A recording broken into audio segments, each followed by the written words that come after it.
The thing I like about breast cancer and breast health is forming those connections with patients. You know, it's usually during a very difficult time when they've been told that they've had a cancer. So many patients are in crisis mode. They don't even know what to think or what to do.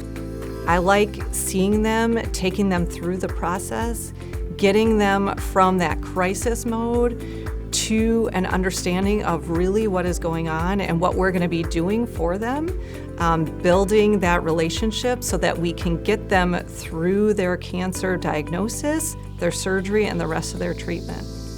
I feel for all of the women that I have to see with breast cancer because it's really, really hard. But I get a lot of joy out of getting them through that.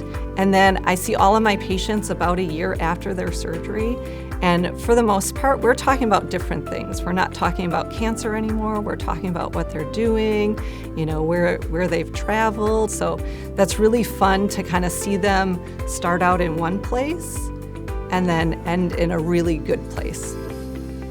I live here with my husband and my son, and we enjoy being outside, doing a lot of playing, play a lot of Legos right now, which is fun. And I like to garden, bike, you know, just be active.